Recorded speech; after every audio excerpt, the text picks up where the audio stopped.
Mic Rider Deep Talk. Menschen, Business, Diskussionen. Der Mic Rider Podcast. Hallo und herzlich willkommen bei einer neuen Folge von Mic Rider Deep Talk. Heute bei mir im Studio in den Mic Rider Headquarters. Zu Gast habe ich heute einen sehr lieben Kollegen und Namensvetter, Patrick Lamb. Disclaimer, this might become a bilingual episode since he's native English and depending on the topic, we might switch languages. Aber das werdet ihr schon schaffen. Genau. Jetzt freue ich mich auf ein gutes Gespräch mit Patrick Lamb. Hi Patrick, thanks very much for having me on. Danke, dass ich da sein darf. Grüß euch. Ja, schön, dass wir es geschafft haben. Sag, bevor ich jetzt dein, CV oder so, deine CV-Introduction runterleiere, erzähl vielleicht ein paar Worte zu dir für die Leute, die dich noch nicht kennen. Ich bin Sprecher seit 12 Jahren jetzt, habe auch eine Karriere als Illustrator hinter mir. Ich habe sehr viele Storyboards für die Werbung gezeichnet und habe auch eine Agentur für Zeichner in dieser Branche aufgebaut, eine internationale, bevor die Finanzkrise das kaputt gemacht. Ich bin auch Vater von einem 17-Jährigen in Wien, wohne und arbeite in Wien, bin aber aus Sheffield in Nordgroßbritannien, also circa ziemlich mittig in England, aber bin seit fast 25 Jahren in Österreich, in Wien. Wie lange bist du hier eigentlich? Ich bin 16 Jahre hier. Also schon. Ja, mit 21 bin ich hergekommen, genau. Wahnsinn. Aus Augsburg, für alle, die es nicht wussten. Aus Teutonien. Genau, ursprünglich geboren in Bukarest in Rumänien, mit 2 ungefähr nach München gezogen und dann nach Augsburg später. Genau. Ja, ein bisschen über mein halbes Leben jetzt. Wahnsinn. Hier Wahnsinn. in Wien. Also heuer war es eigentlich so weit, dass ich länger in Österreich als in England gewohnt habe. Wirklich? Ja. Und wie fühlt sich das an? Es war schon ein Merkmal vielleicht auf eine gewisse Art und Weise. Ich habe ein bisschen gedacht, aber es ist auch eigentlich wurscht. Ich bin sehr gern hier. Ich habe mich an Wien angewohnt und die Leute haben sich ein bisschen liebevollerweise an mich angewohnt, vielleicht. Aber ja. Ist das dein Zuhause jetzt? Could you call it home? Like your home base? I was thinking about this. Also ich habe darüber nachgedacht, was ist Zuhause für mich und insofern eigentlich ist es meine Zuhause hier, aber Zuhause für mich ist nicht Geografie.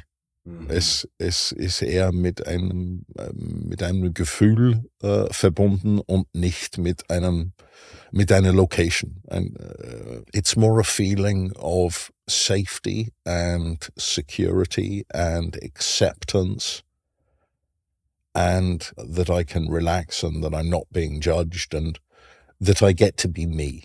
Mm-hmm. You know, and that isn't really connected with geography. That's much more connected to people. I wanted to ask you, does it have to do with the people you're surrounding yourself with? For sure. Because I mean, yeah, it's a very livable city, but if all the people around you are treating you like assholes, it can't, like, the feeling can't establish, right? I think that Vienna feels much more like home now because, to an extent, I found my tribe. Mm. And that is something very, very important to me. And it's something that I think is important for all of us. Mm-hmm. I love to laugh with my mates, but the thing that makes it special and the thing that makes us a tribe is the fact that we make jokes very lovingly. Mm. You know, in a way that is accepting, in a way that isn't judgmental. And I don't want to condemn people. You can be hugely affectionate and still take the piss and make jokes and a lot of banter and fun. But tell me, are you talking about your mates in England now or your mates here? Because I wanted to ask you. People here. Okay, also here? People here. Okay. I'm in touch with very few people from back in England because I've just been here so long. I just wanted to ask you because ich habe einen Unterschied in der Art des Humors und des humorvollen Umgangs miteinander festgestellt im Vergleich zur britischen Insel, also auch Irland, England, Irland, Schottland, im Vergleich zu der Art des humorvollen Umgangs miteinander hier in Deutschland, in Österreich und auch nochmal eine ganz andere Art von Humor in Rumänien, aber weil du jetzt sozusagen Österreich und England kennst und das, was du jetzt beschrieben hast, ist eine sehr englische die Version, die ich eher aus England kenne, taking the piss lovingly, embracing someone while making a joke. Yeah. And not about him in sense of diminishing him or on his. It's not to humiliate. Exactly, yeah, exactly. Or at least, perhaps I'm being idealistic. Perhaps I'm looking at this through rose-tinted glasses. It's very possible. I think it can be humiliating and it can be aggressive, but in my experience, it mostly isn't. I think for me, we joke around with somebody as a way of saying that we accept them. Mm. And if people aren't making jokes with you and about you, then you don't mean anything to them yet. Okay. You know, it's basically, certainly where I come from, like in Sheffield, we take the piss a lot. Mm. And it's... what else can you do there? No, sorry. Ouch. And that's very lovely. That was very lovingly. Come on. There are things. I'll remember them in a minute. No. It's, there's beer.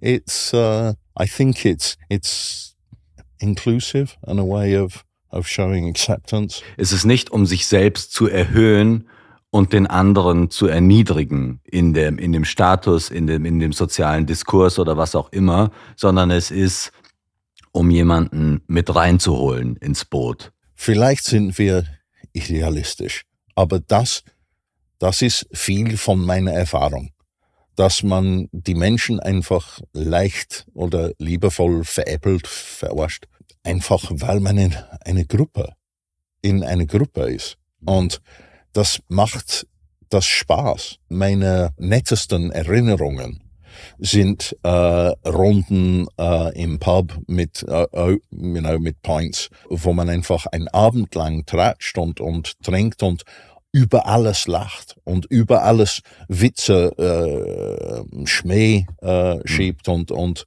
einfach those memories are very precious. Just these sessions where you laugh for hours and hours and hours about everything. Yeah. And for me, those are sort of golden moments. Mm. I think that there is a similarity certainly between Viennese humour and the dark humour of Northern England and Scotland. I would even say that the Austrians are a little bit darker. I wonder, morbid, right? I speculated that this was connected with Catholicism, the Catholic Church, this sort of death and the morbidity of it. We don't quite have that. Mm. But, the dry, acerbic, cynical part is something that we share. Mm. And it's humor for me is essential to make the unbearable bearable. You know, when things aren't going well or when something's gone wrong, you can handle it much better and deal with it better if you're joking around. That isn't to say that every context is the right place for a joke or the right situation for a joke. Far from it. But ist es nicht auch eine gesellschaftliche Einstellung, wie persönlich man solche Dinge nimmt und wie stark man als Betroffener eines Witzes sozusagen personally offended ist oder wie sehr man das differenzieren und richtig einordnen kann als einen Witz und als ein spielerisches Handausstrecken, komm, spiel mit uns. yeah. Wie war das vielleicht mit deiner Familie? Bist du so aufgewachsen? Ist das in deiner... The more extended family, certainly my uncles. I have very, very witty uncles. And there were sort of family gatherings where I can remember quite a lot of banter flying around, where they're very, very educated, highly intelligent people. And so the comments and the sort of pointed remarks, very skillful, very affectionate, but wow, as a 10-year-old or whatever, and you're listening to this and it's just going bom, bom, bom, bom, back and forth. It's like, bloody hell. My younger brother is very, very witty, very witty. But my parents, less so. I think my mother was a very, very practical figure and a very kind of disciplined and very domineering presence. And she didn't really goof around in that way, and neither did my dad particularly. It was more the wider family. There's lots of humor. To tie that into belonging, it can create a very loving sense of clan, of tribe, providing it is gentle and tolerant. There's a real distinction between mocking people for their shortcomings, for what they may not do so well or how they look or something like that, and doing it in a respectful, affectionate, tolerant way. And that's very important to me. Yeah, I'm a big fan of the show Gogglebox, Right.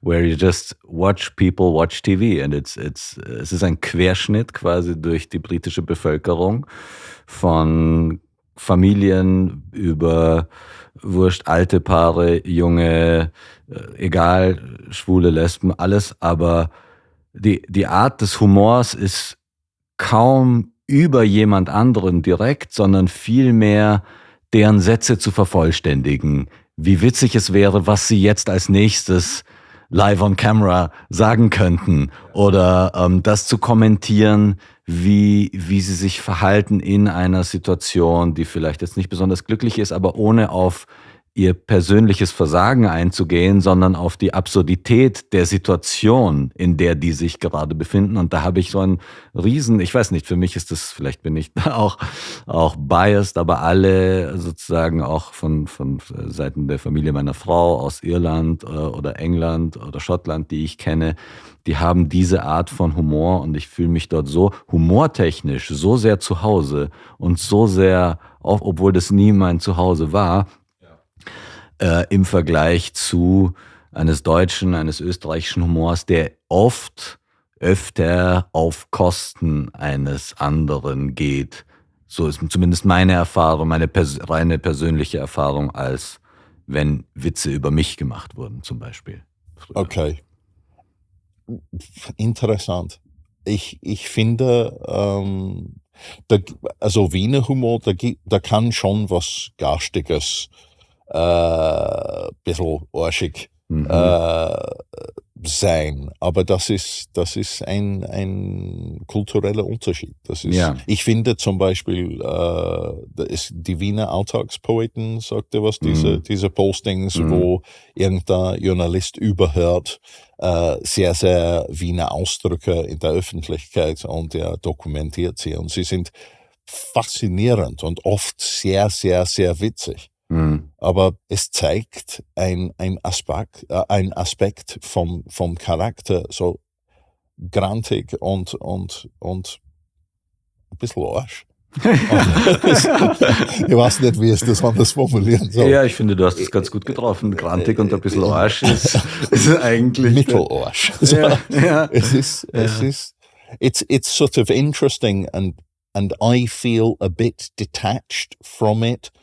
It's a sort of bizarre, because I in a way I'm looking at it from the outside in. But let's not paint this brighter than it is. There a lot of British English humor is very mean. We will make jokes about absolutely everybody, and rightfully so. but also, I have to say this, but I think we redeem ourselves a little bit because we also joke a lot about ourselves. Maybe that's the difference.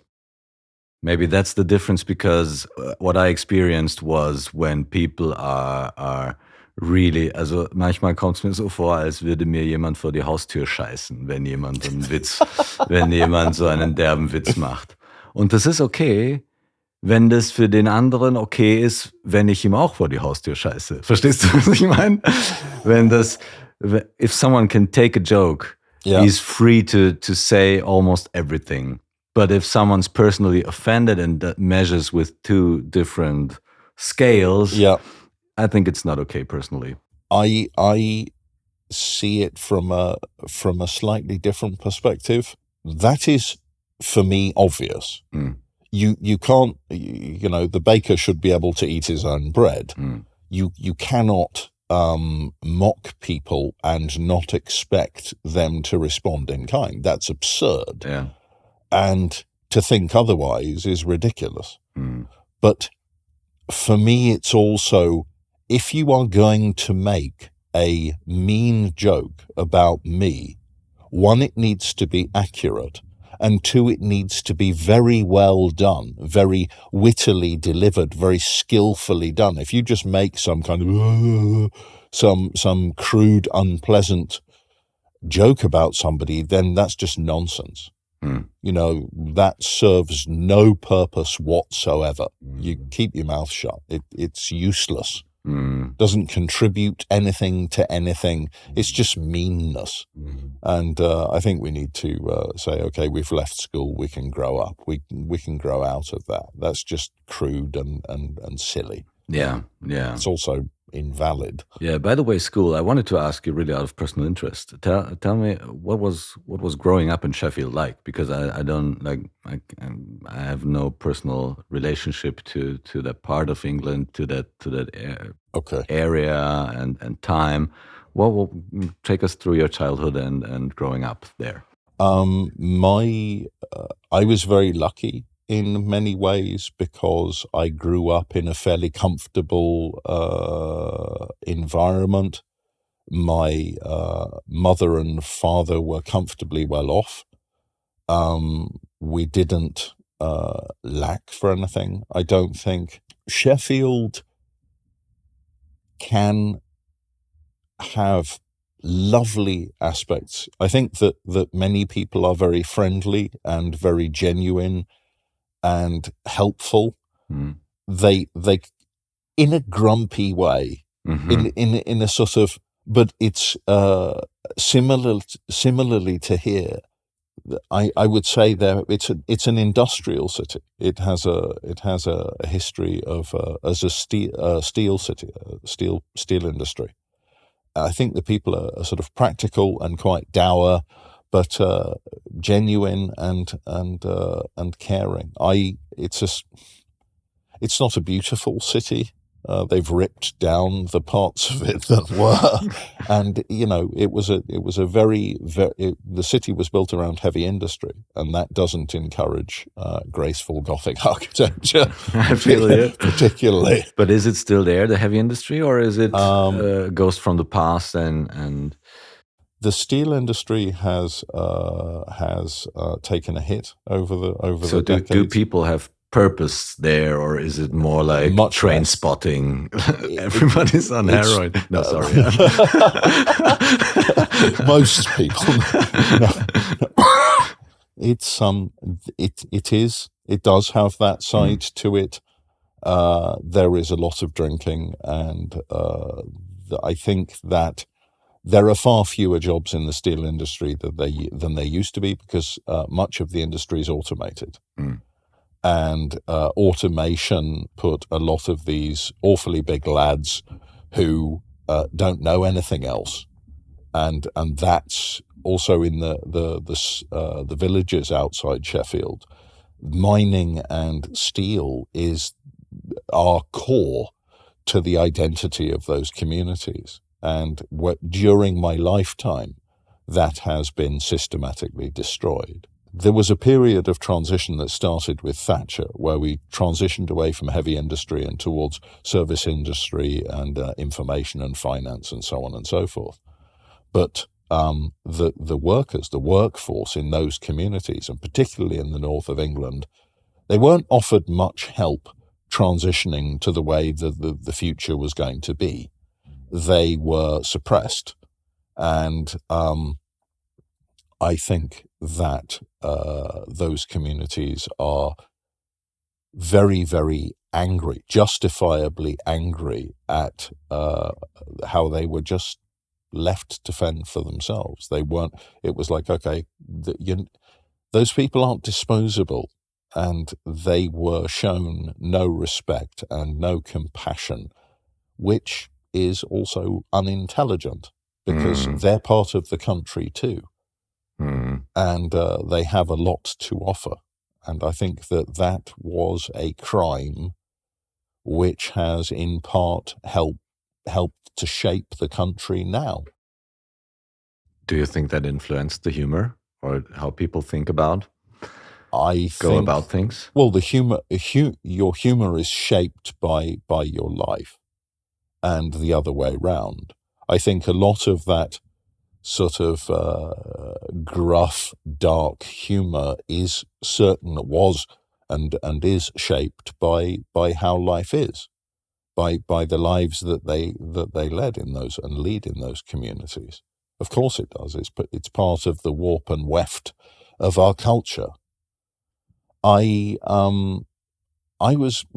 asked about growing up, and it was a lovely city to grow up in at that time. Then I went away to boarding school, also Internat auf Deutsch. Ich bin mit fast 8 zu einem Internat, zum ersten Internat That's awfully early. geschickt. Well, it's just how that went. My brother went there 2 years before me, and I followed him to a boarding preparatory school, and then on to the main school. They're called public schools, aged 13, between 13 and 18. And that was an experience that did shape my life. I hated it because I was bullied.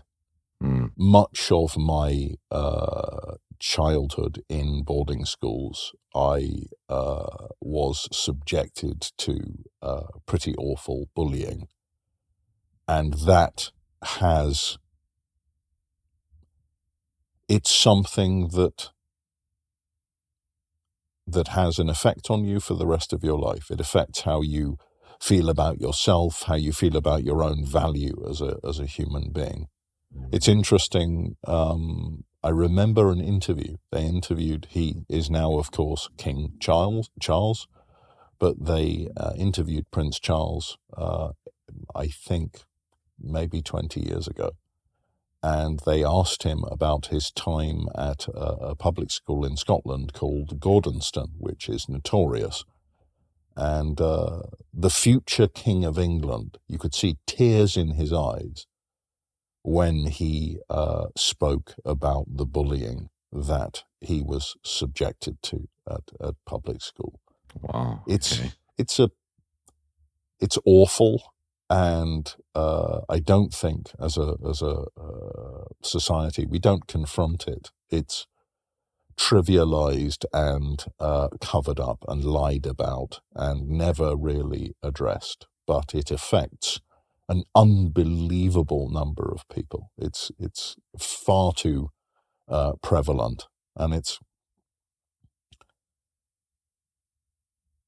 basically damages children during a time when they're at their most vulnerable, when they're either going through puberty or when they're trying to figure out who they are, their place in the world, their essence as a human being, and it's just hugely damaging. Yeah, I can relate. I can really relate and feel you, because I was bullied too for where I was coming from Romania, being pretty much poor, basically, and children are relentless. They have no idea what they're doing, was sie anrichten, was sie für bleibende Schäden hinterlassen. Was mich interessiert, wie bist du damit umgegangen? Weil bei mir hat es sehr stark auch den Humor und die Kreativität in einer Art und Weise beeinflusst, wo es in Anführungsstrichen, ohne das dramatisieren zu wollen, so ein bisschen ums Überleben ging, ums psychische Überleben. I certainly retreated into creativity. That was the time when I started to draw, and I drew sort of characters from cartoons and comic strips. I certainly became much more introverted than I actually am. I hid a bit because being at boarding school, it was relentless. You know, that there was nowhere to go. These were the same people during the day. You sleep in a dormitory, so they're there at night too. That's the worst case scenario, I believe. It was rough. Because for me, at least, I had half a day to go home, right, to have a safe space to retreat to, and then the next day it was back off to the same shit as yesterday, but it was only half a day, or only like until the afternoon or something like that. Yeah, at boarding school you have 3 main holidays a year and a couple of short holidays a year, so you're there for most of the year, most of the time. Was it William Golding, the author of Lord of the Flies, who said children have the jungle in them? I have made my peace with it in a way, but I come across situations where I'm very aware that it's influenced who I am and how I feel. It's very difficult to feel that you belong when that is such a significant part of your childhood. And one does feel oppressed as a human being, and that sticks.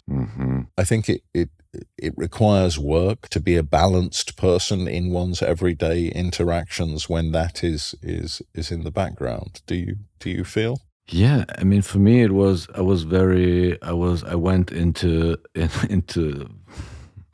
how to put it, humoristic self-harm, so to put it, maybe. So I went, ich bin den anderen, habe versucht, denen immer zuvorzukommen und die ärgsten und schlimmsten und herabwürdigendsten Witze selber zu machen über mich selbst, bevor sie es tun können, weil so hat's weniger wehgetan.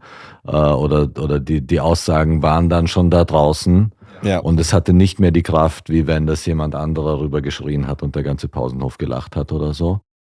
Also du hast dich selbst verarscht. Ich habe mich selber runtergemacht und habe mich selber Das war eine Zeit lang, wo immer, wenn ich den Raum betreten habe, nur um ein konkretes Beispiel. Wir machen jetzt keine Therapiesession, die habe ich schon. Therapie, danke an meine Therapeutin. Wir haben das alles schon durchgearbeitet, aber um das zu verbildlichen.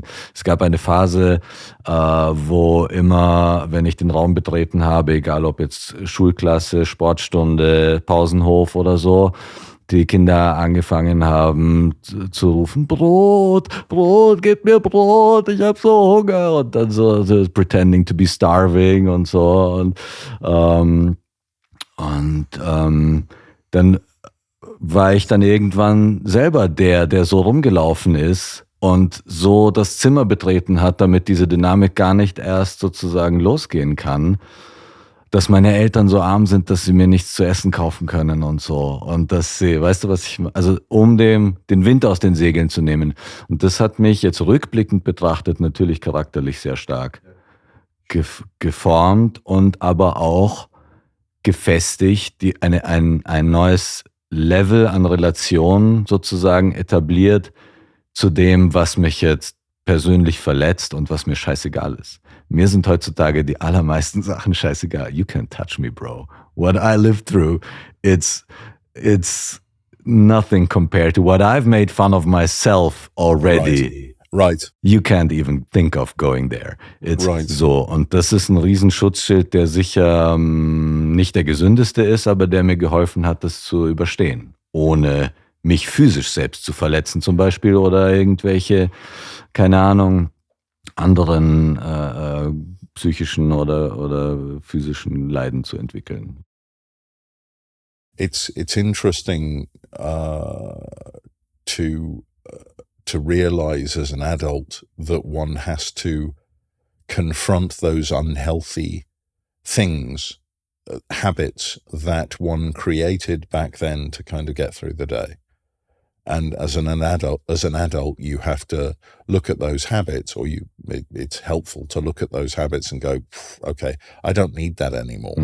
You know, I don't need these survival mechanisms that evolved, or that one evolves back then, because the adult world is not the same way. It's different. And another positive thing, obviously, das habe ich damals nicht schätzen können, aber es hat in mir den Drang so stark ausgelöst, mir selbst etwas aufzubauen, aus eigener Kraft, aus eigenem Antrieb, ohne fremde Hilfe, mit Startkapital, was es bei mir jetzt gar nicht gab, aber von den Eltern oder wie auch immer. And look at me now, bitch. I'm sorry. Who's laughing now? Aber ernsthaft, ich weiß auch nicht genau, das müsste man vielleicht mit einem Psychologen besprechen, wieso es bei manchen Menschen triggert, dass sie in sich zusammenfallen und bei manchen Menschen, so wie bei mir, fast wie eine Trotzreaktion triggert und sagt, weißt du was, jetzt erst recht. So habe ich zum Beispiel mein Abitur gemacht. Okay. Meine Lehrer haben alle gesagt, Patrick, lass es einfach. Du quälst dich. Mach es nicht. Geh zur Realschule. Es gibt wunderbare Ausbildungsberufe. Alles okay. Und ich habe halt gesagt, nein, weißt du was? Jetzt erst recht. Und jetzt habe ich dieses scheiß Abitur durchgezogen. Es hat mir nie was gebracht für meine weitere Karriere. Aber ich habe das zweitschlechteste Abitur an meiner Schule von diesem Jahrgang. Und ich bin stolz darauf, dass ich es in spite kind of durchgezogen habe. Yeah. Ich weiß nicht, warum das sowas triggert bei mir und bei anderen. It's a very understandable reaction, isn't it? It's like, I'll show you all. It's I think that I don't know how it is for you, but I recognize in myself that I was very keen to find my tribe, to find a group of friends whom I would get to know and who would get to know me and who would appreciate me for who I actually am and what I actually am and what I actually have to offer, and find a kind of an affectionate, caring, but knowing, for people who would like me for my foibles too. I can be weird and temperamental and very strange, and who would recognize that I'm mortal and I make mistakes every day, and still go, yeah, he's a lovely guy, and when you need help, he's there. And who I wanted that belonging, and I think that what I went through as a boy or as a young man certainly sharpened that hunger, certainly kind of made that need to have a tribe and to belong in that sense, because belonging for me is connected with people and a feeling rather than geography. Almost always it's related to how I feel with people rather than I don't know, I go back to Sheffield and feel at home. I don't really, when I go and visit Dad, it feels alien. It feels, I don't belong there. I manifestly, very clearly don't. Yeah, belong I feel there. that. I feel that too. It's obviously I'm not a stranger to my hometown, but I have no connection points. And what you described a bit earlier, I found in the theater group. I found at theater.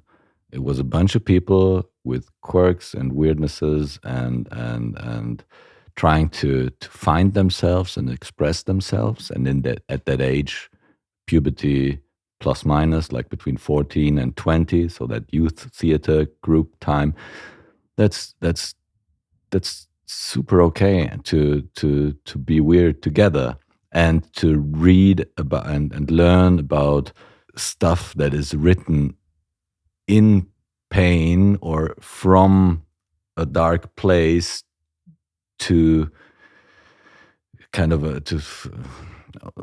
mit einem katharsischen Effekt. I don't know, is that an English? Cathartic. Thank you.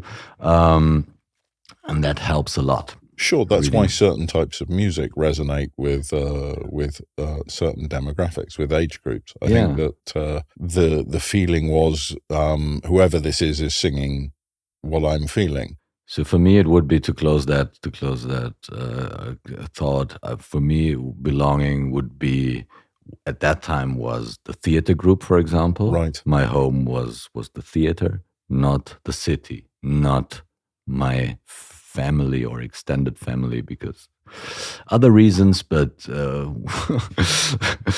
as I said, we don't want to turn that into a therapy session. No, but it was a group of like-minded people who accepted me for who I was. And when I moved to Vienna, at first I had a hard time finding that kind of group. Okay. It was almost like a small version of the reliving that thing, because me being the perfect target, being Romanian, so I could either choose being a Tzigana or a Scheißbiefke. So that's Morton's folk, isn't it? It was like, depending, I'm here way too long. I lived in Meidling. I'm allowed to say that L like that. Wow. This is so hot. And it took a lot of time to find the right tribe, the right people, which are there. Obviously, it's a huge city. There's always assholes and there's always nice people. It's not that Vienna or Austria is particularly backwards thinking. Or what's your experience coming here? When I first got here, the welcome was lovely, and people were very kind and friendly and interested. It was almost like being welcomed as a tourist. And then after, I would guess, 4 months, I felt that, okay, I'm here now, I'm living here now. I need to build some things up. Mm-hmm. And my feeling here is, if you are known, if you're a known quantity and you are known as a reliable professional who delivers quality, life is much, much easier. Mm-hmm. But before you are known, it's very, very difficult. It's almost like, ja, den kennen nicht. Wer ist das? Und, for example, I remember when I started doing voiceover, I sent samples to studios, and I didn't exist for some of them. Some of them didn't even listen to my samples because they didn't know me. Mm. So it's almost a catch-22. You won't get work until you're in, but you can't get in until you've done work. Mm-hmm. And my professional life is much easier now because I am more known by the people who commission voiceover stuff. I'm known to deliver, and I'm known as a professional, as a kind of. But you had to earn that, right? Sure. And I think it's a little bit the attitude of the mountain farmer. You know, anyone from outside the valley, and even the village down the valley, is a bit questionable. It's a little bit like that. I can understand why it's like that, and it's forgivable. But it made for quite a period of time. It was quite a struggle. And I found that very frustrating and very exclusive, and sometimes very lonely. Mm. That again is a thing, is a part of my character, feeling excluded. I think if one goes to industry parties and there are the groups of people from different companies, or you know, the people who went to school together, there are all these groups, and I belong to none of them. Mm. So there was a connected with belonging. There is that, and it's like, am I ever going to belong in that? Do you feel now? Do you feel like you belong now after 25 years? I found my tribe. I am very, very lucky. I have a circle of friends, my own, several circles of friends who are absolutely lovely and very accepting. Certainly in the voiceover community, I have found groups of people where I feel great and feel comfortable, and lovely clients. I'm very lucky to have found people who believe in me and believe in what I have to offer, and they're very encouraging, and they're just terrific fun to work with. So yes, I think I can say I really have, and I'm very grateful for that, because the other is lonely and unpleasant. Mm. I think my creativity and my work and my writing and all the things I'm involved in are much freer and more interesting because I have this feeling of secure belonging, to feel that I am valued by my tribe of people. Because you mentioned different circles of friends, it reminded me of myself in growing up. Could you manage to stay true to your character and personality and quirks with these different circles of friends, or was there sort of room to maneuver? I'm just asking because I myself was at some point living 3 lives. The one, no, honestly, I was 3 different personalities. The one at school / first uni time, Okay. then the theater world, kind of, and then the third world was the partying, because we used to organize techno parties at some point, and Cool. cool. Awesome. as John Oliver always says, cool. No,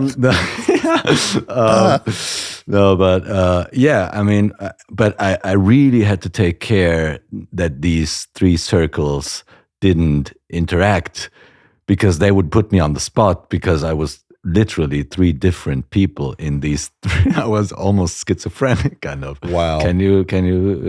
I did a bit of that. I'm quite flexible, almost inherently like that.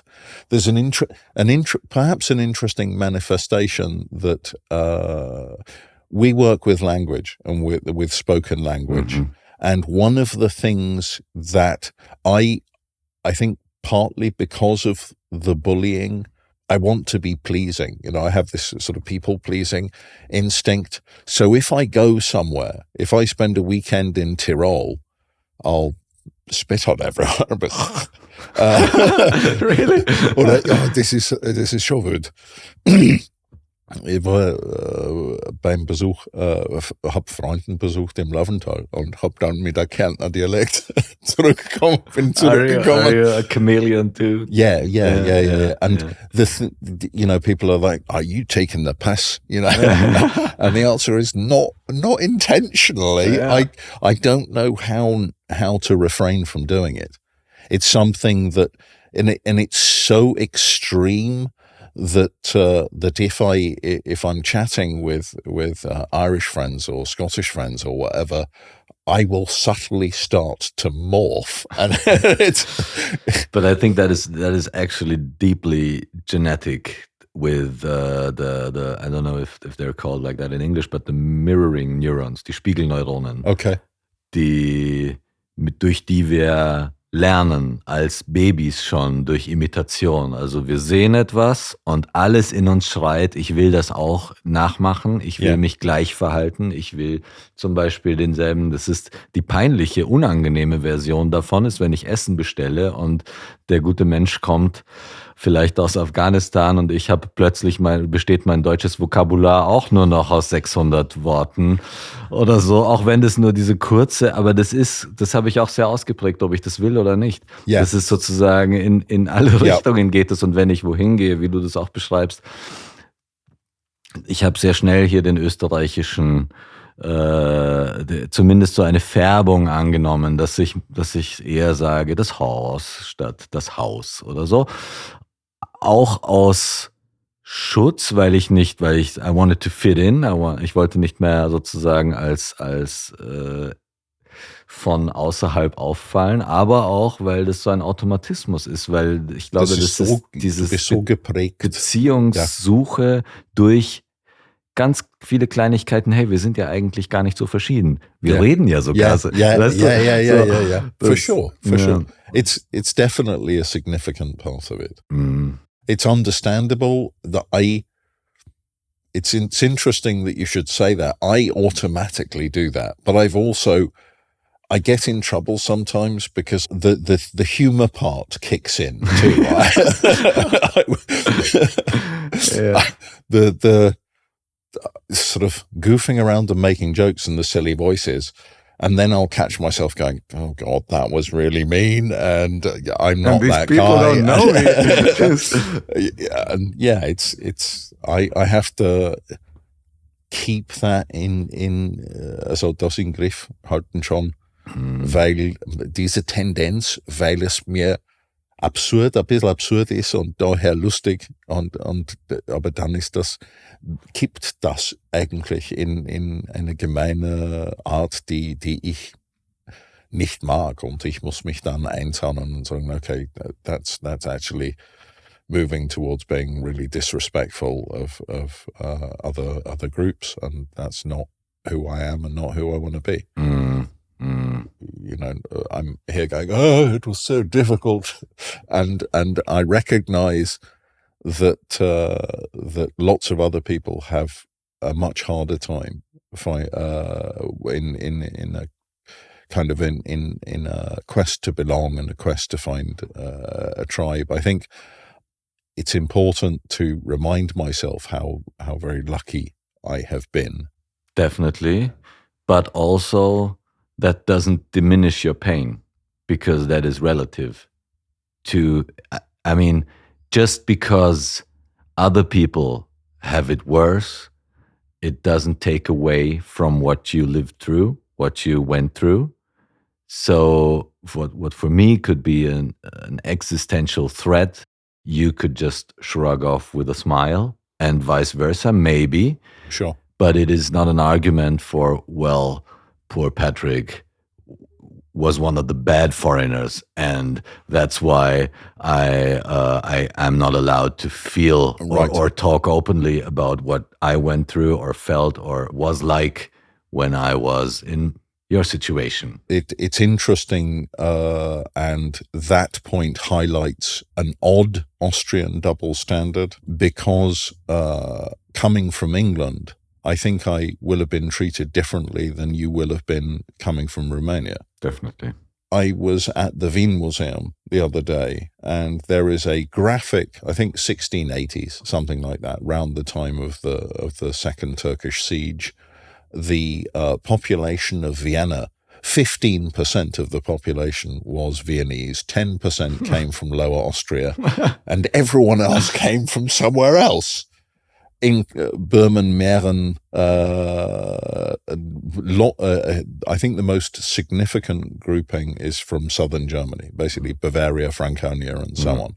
Mm. To have a culture in a metropolis at the crossroads of Europe, which has always been this melting pot, to treat people differently. It's particularly funny when Granny was from, I don't know, Zagreb or Split or Ljubljana, and yet still to be racist towards Eastern European people is freakishly odd and incredibly stupid. It's tediously stupid. Yeah.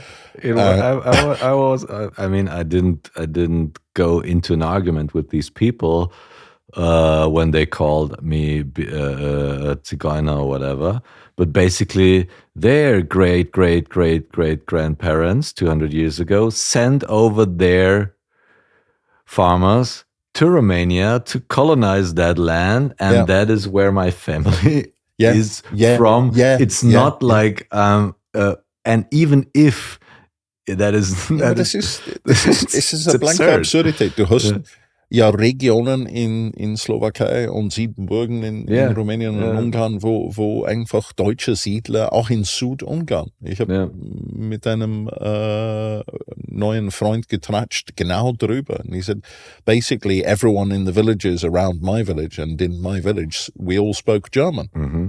Yeah, my father went to a German school in Romania, obviously. Obviously not, but he's from Siebenbürgen. Right. My mother's a proper Romanian. Ooh, that is where it gets dirty. It gets ugly. Wow. But it's such an unusual...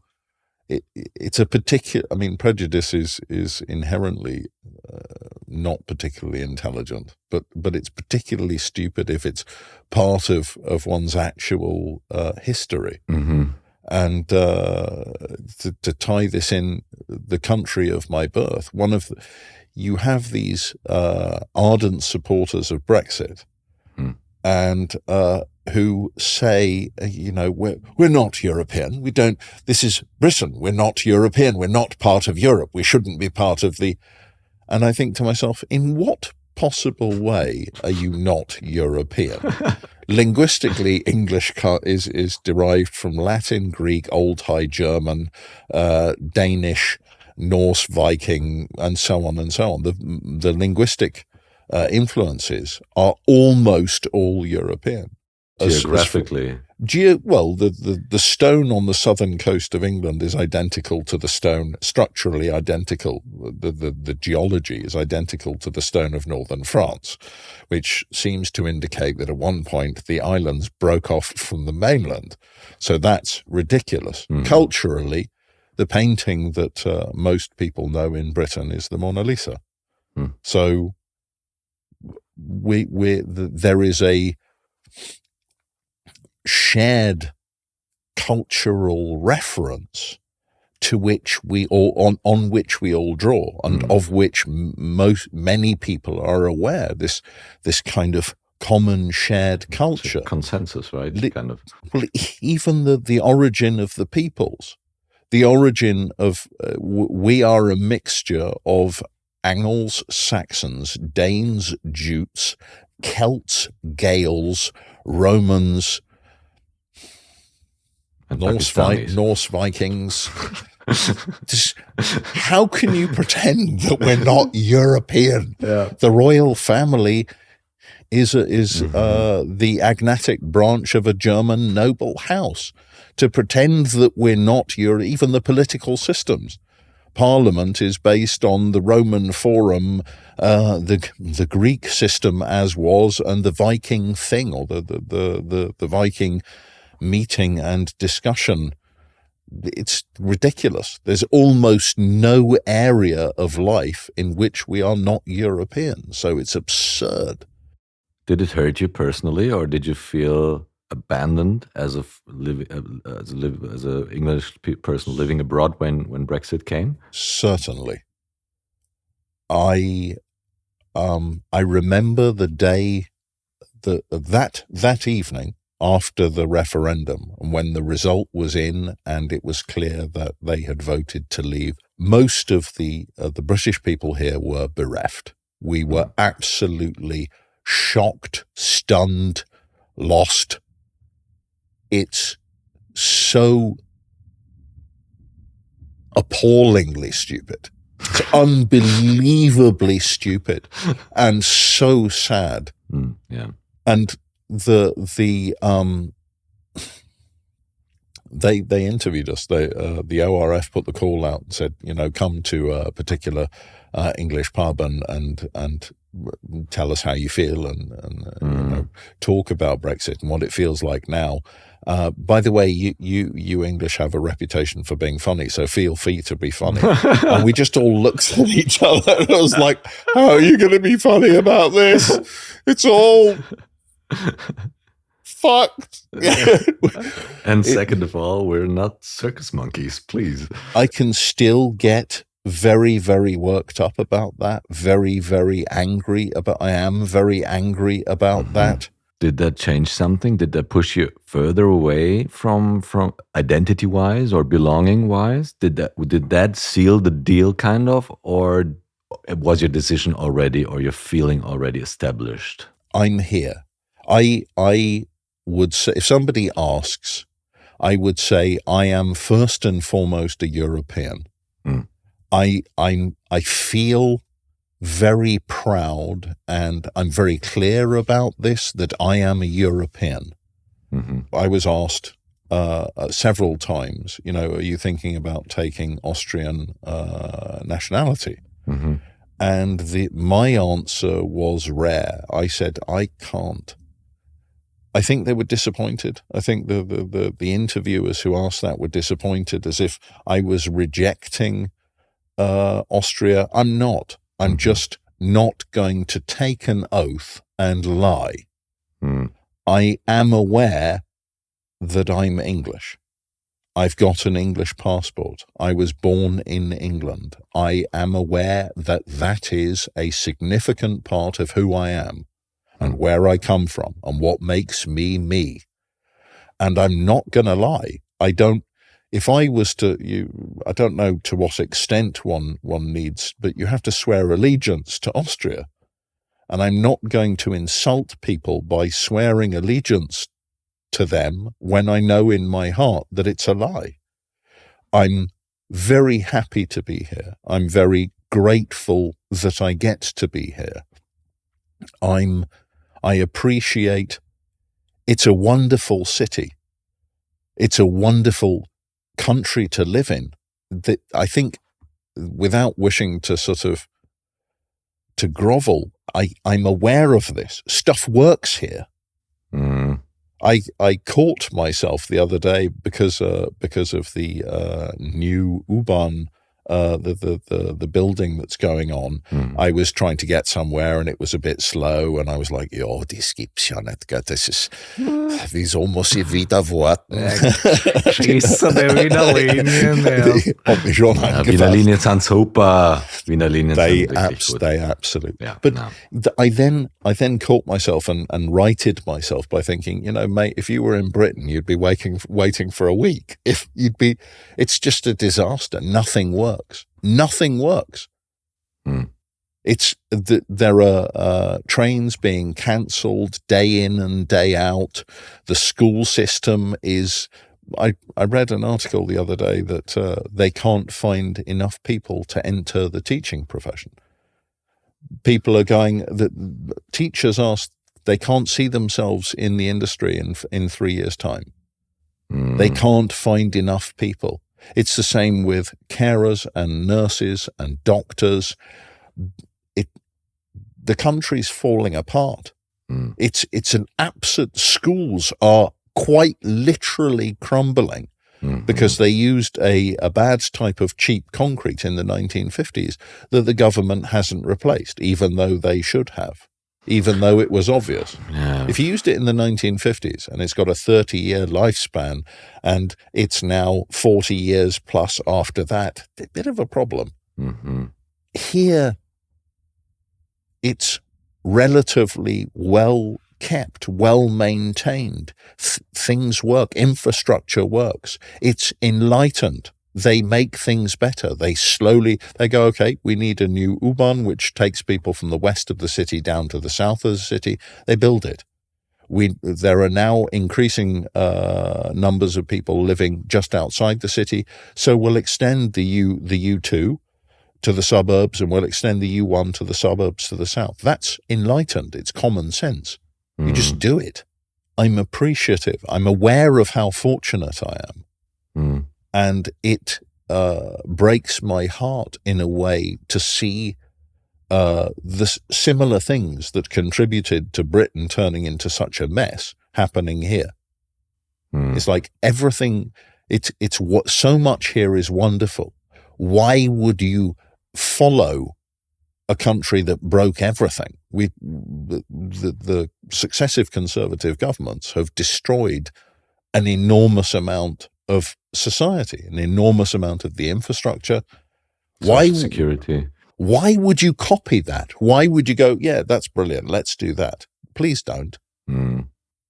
It's baffling to see people turning away from the movement that built it. You have certainly older Austrians are very, very sentimental about this goldene Zeit, wo alles super war und Paradies auf Erde, but they're all turning away from the socialists who built all that. They're all voting for the people who are going to destroy it and who have no positive vision at all.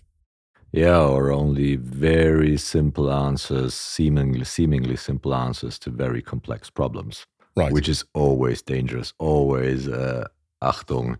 Yeah. When it's very simple answers to very complex questions, it's usually not the thing. But the difficulty is if you want to have a thorough, careful, nuanced, intelligent discussion about complicated problems, it's not good for social media.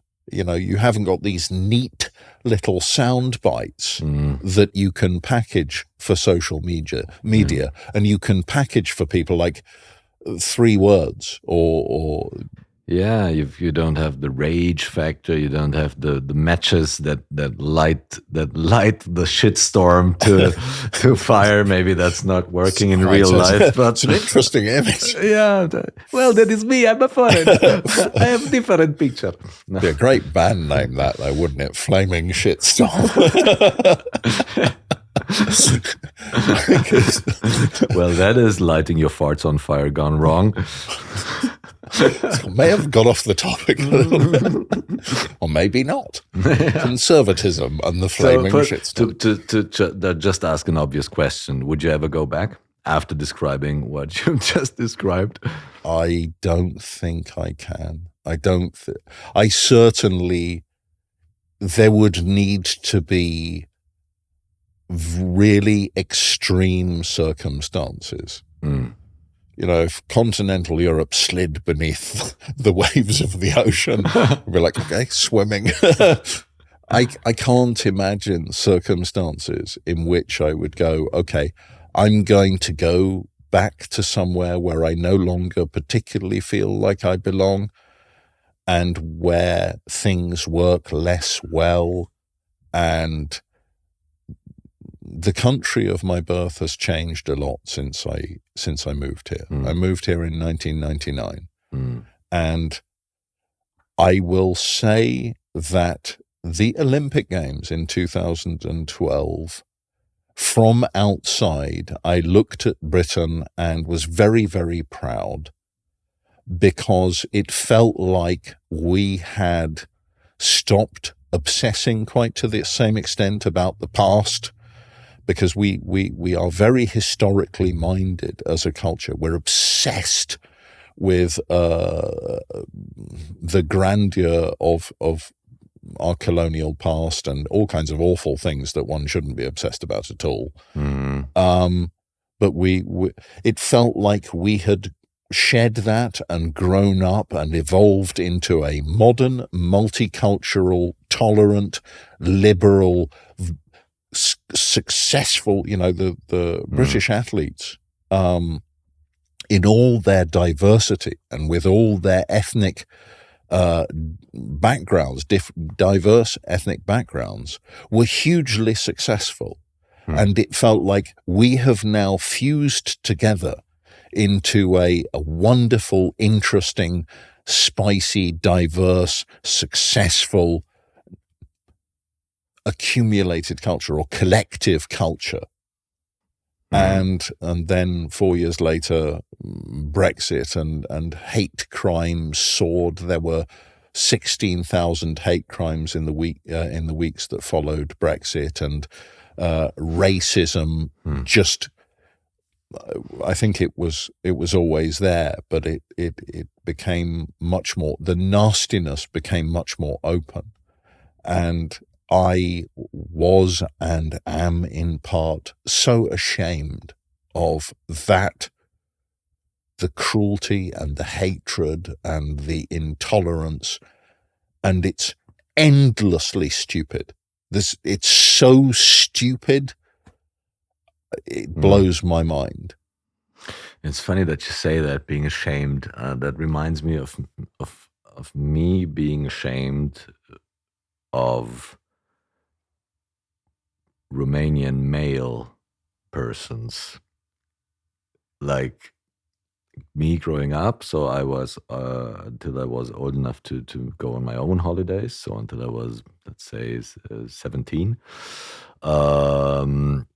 we went there every year for every summer holiday. At least 4 to 6 weeks was Romania. That was a given. So I grew up from being 2 and growing up most of the time in a Western, open, more or less enlightened society for a month or 2. Every year I went back to Romania, which, don't get me wrong, I love as a country, as the sea is beautiful, the mountains are beautiful, and generally people are welcoming and have little but give and share what they have. But what was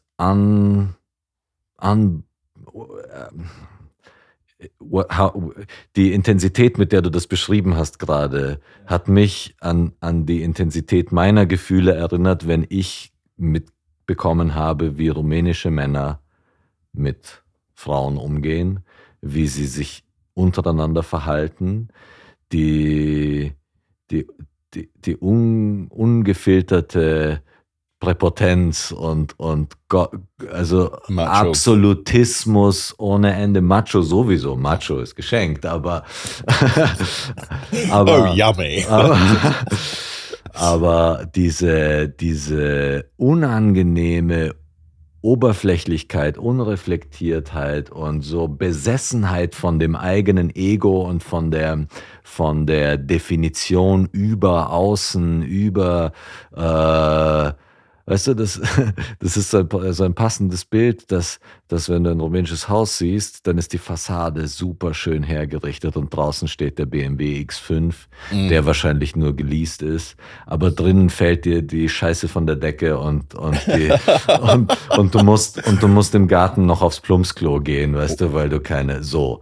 Also das ist so ein Bild von dem Rumänien, wie ich aufgewachsen bin, und das war so falsch und ich habe mich so geschämt, aber als Kind konnte ich dem nicht sozusagen die Stirn bieten oder habe das nicht verbalisieren können. Aber ich bin mit ganz viel gemischten Gefühlen, um es neutral zu sagen, aufgewachsen und kann es noch immer nicht verstehen, wie man so dumm sein kann, wie man so rückwärtsgewandt sein kann und wie man so viel kaputt machen kann, nur durch das eigene Ego und durch den eigenen Größenwahn und die Unreflektiertheit. It's very interesting. My Slovak friends, for example, say similar things. That Slovak women will wear the latest fashion and unbelievably expensive shoes and clothes and so on, and have nothing in the fridge at home, and have very little furniture. You know, this face that they choose to show the world is much, much more important, and the money is then diverted into those things, and at home it's falling apart. And I get it. I really get it from the perspective that we really come from nothing until 98, until they killed Ceausescu. There was famine. There was nothing to eat, literally. Leute haben die Kabeln aus den Wänden geklaut dort, wo sie gearbeitet haben, um das Kupfer dann dort zu verkaufen, also diese Art von Armut. Und dann geht plötzlich der eiserne Vorhang auf und sie sehen, wow, was ist alles möglich, ich will das auch. Ja. Und dann geht's nur noch darum, das ist wie wenn du, weiß ich nicht, das verstehe ich oder das kann ich noch nachvollziehen, diese Oberflächlichkeit, okay, aber diese Egomanie und diese Unreflektiertheit und dieses mittelalterliche Menschenbild in Bezug auf Frauen, aber auch in Bezug auf sozusagen andere Ausländer, weil in Rumänien ist ja nicht so, dass die Rumänen und die Zigeuner untereinander irgendwie cool sind, sondern es gibt ja dann auch nochmal Abstufungen von Rassismus oder dass der Bulgare voll der Trottel ist oder der Ungar oder so, weißt du? Aber everyone hates everybody. Ja, It's so weird. It's absurd, ja.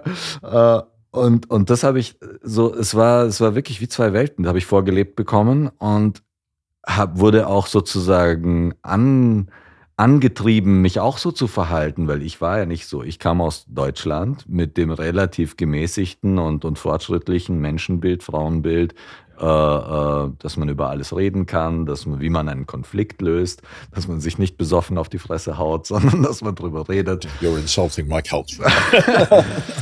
I think it's to your credit that you're aware of that, and that possibly we are in a period, certainly in Europe, of radical change in social behavior patterns. And I think it's going in a more tolerant, more compassionate, more accepting, more open direction on a social level. But I think it's interesting that people who feel disenfranchised are now politically voting for right-wing conservative parties because they feel they don't really know how to navigate.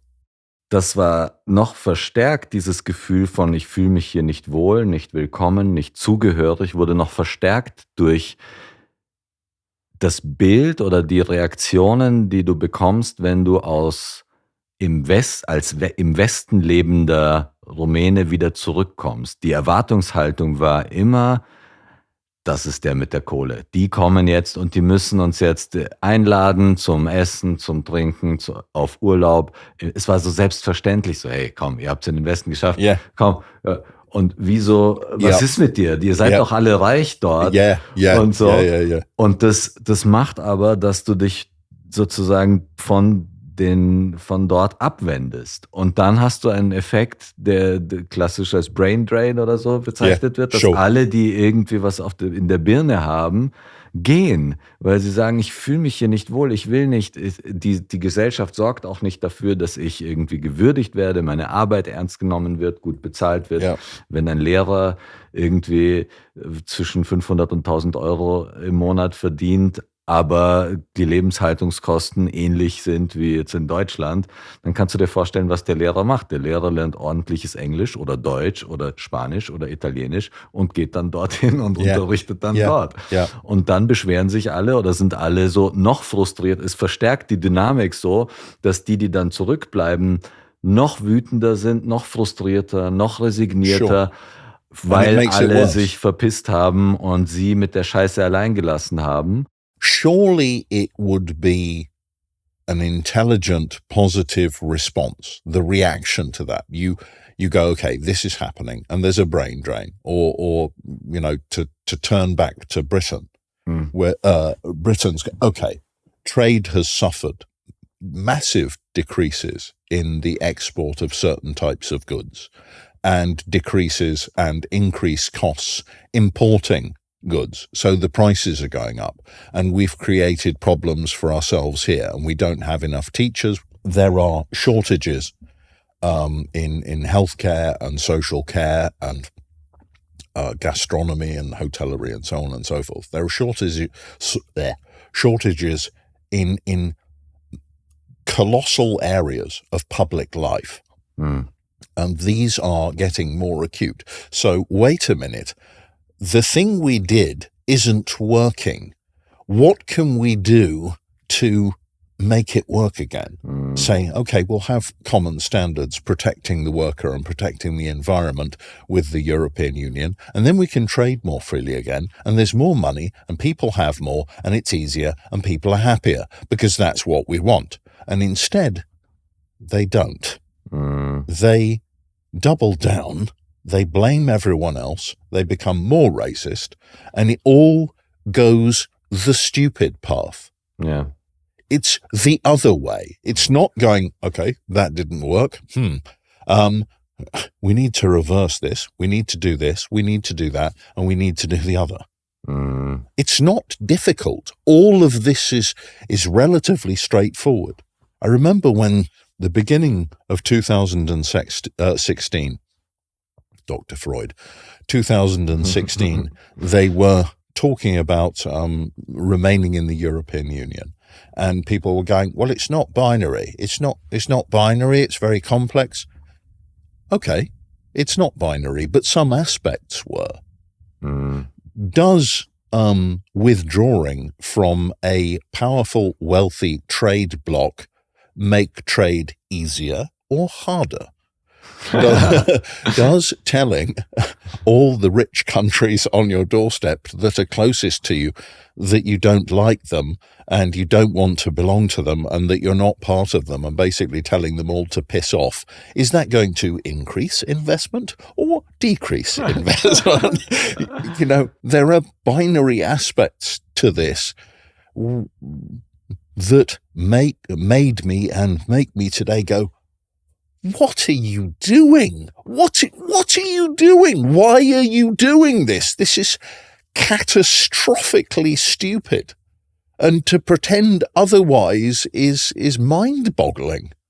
It's obvious. It's right there.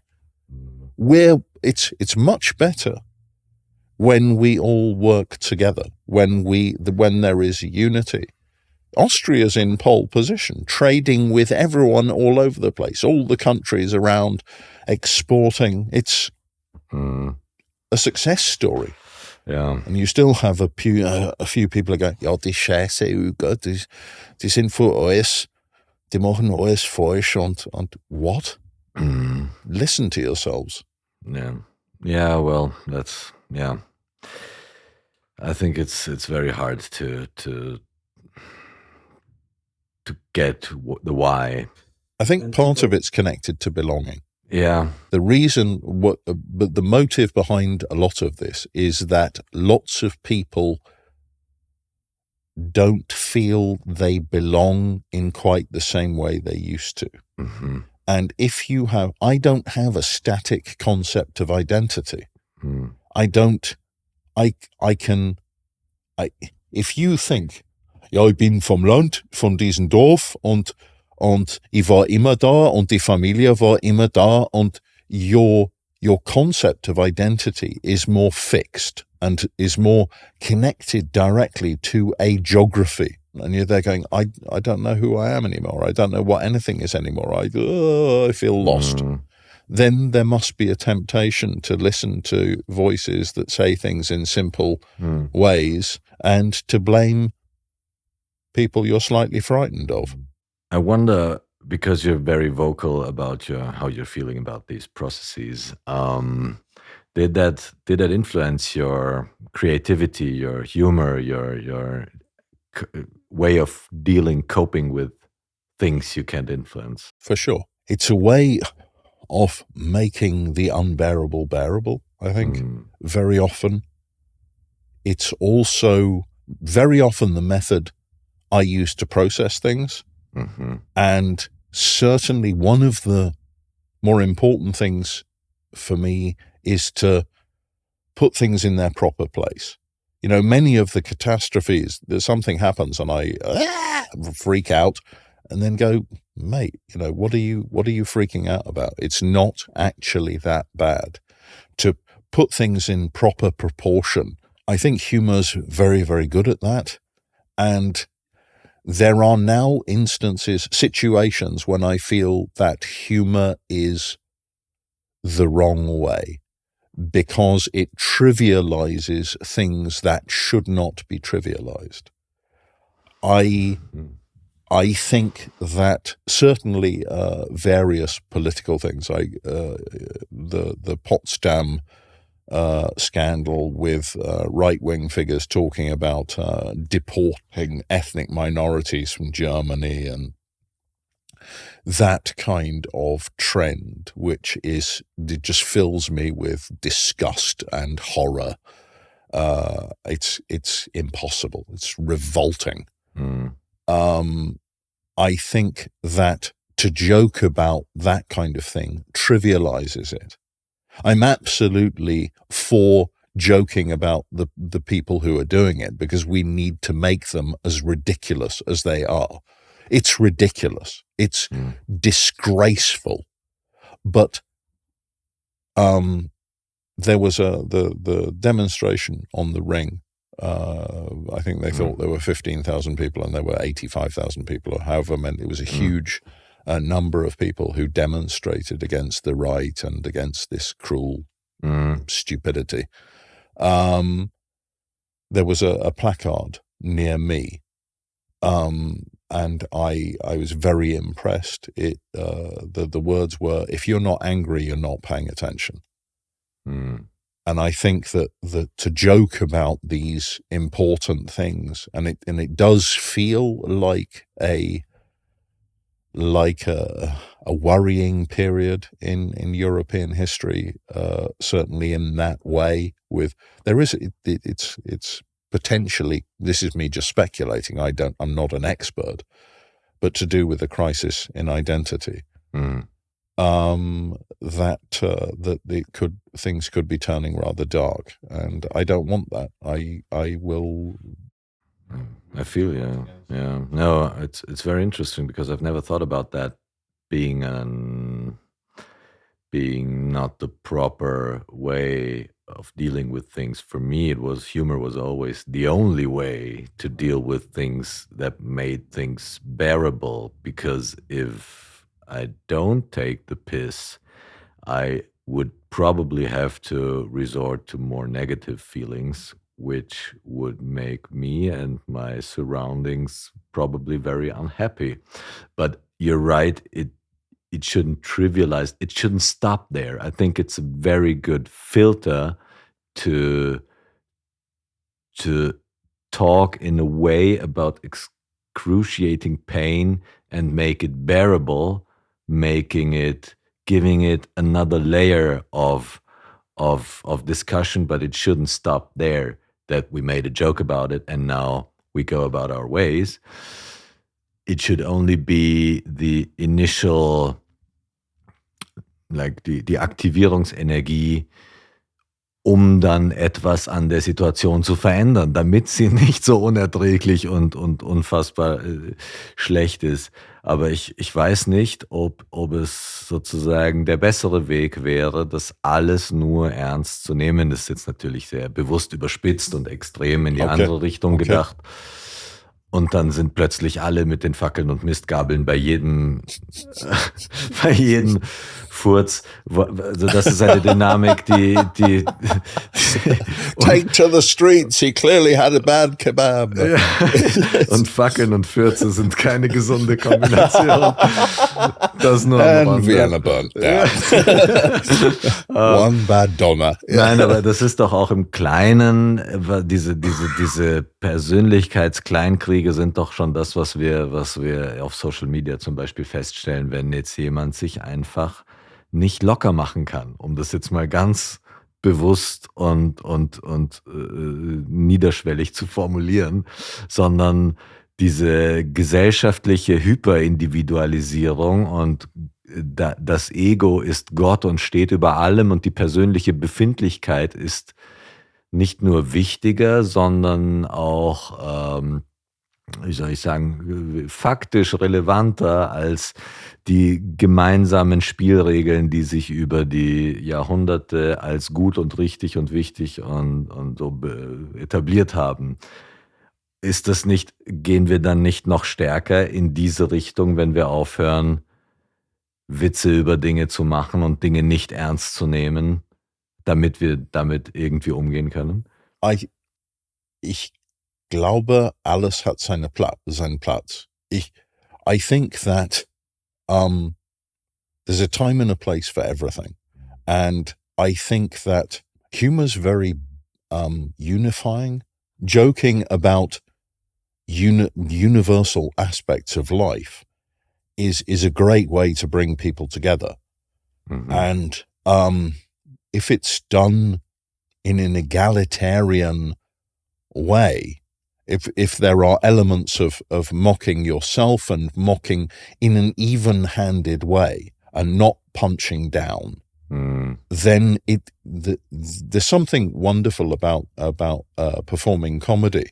You're on stage and what you're creating is an evening in which a room full of people laugh. That's a very beautiful colleague, Dave Thompson, put it to me like that, and I will be grateful to him forever for that, because it's such a beautiful way of looking at it. It's when I was doing comedy, there were 40 nationalities, 30, 35, 40 nationalities in one room, people from all over the world attending a comedy show and laughing at human frailty and pomposity, and that's great. But I do feel it is important, also wir müssen wirklich ein Ist-Stand identifizieren und beschreiben und sagen, das sind Themen, das sind Probleme, das sind Sachen, die wichtig sind und bearbeitet oder gelöst gehören. Und I do not. There's a part of me that can't believe I'm actually saying this out loud, but I think joking about stuff is very, very important, but I don't think that it supersedes knuckling down and getting stuff done. You know, there are very, very real, very urgent problems which need to be solved. And what joking to make them bearable is fine, but we still need to knuckle down and fix a lot of stuff. Mm-hmm. There really needs to be a sober, careful analysis of, okay, this is happening, and this is happening. What are we going to do in creative industry about artificial intelligence? What needs to be done? What steps do we need to take? How do we protect our work? How do we... It's just one obvious current example. What do we need to help each other with? What can we attain together? What do we need external help with? Where are the real issues? And I think that that there is a lot of, as you very well know, and I'd like to say openly, thank you very much for all your work with the UVA and with Voice. You are, it's amazing what you've achieved, and how you continue to do it. We're lucky to have you. Thank you very much. Thank you, and we're done. No. That's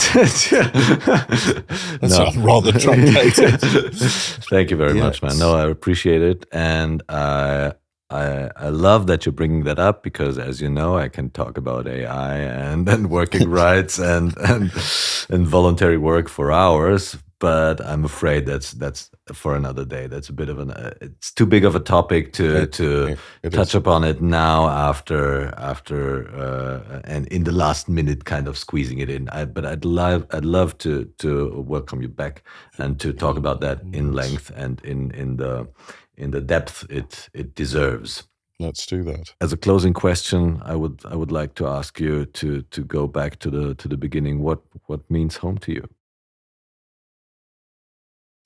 That's the trickiest question to answer, I think, because it's not geographical for me. I do not connect feeling at home with geography, with a location. I connect it to people and a feeling that I am safe and valued, and I can be me, and I don't have to dissemble, I don't have to distort myself, I don't have to try and be someone I'm not, that I am of value as a human being.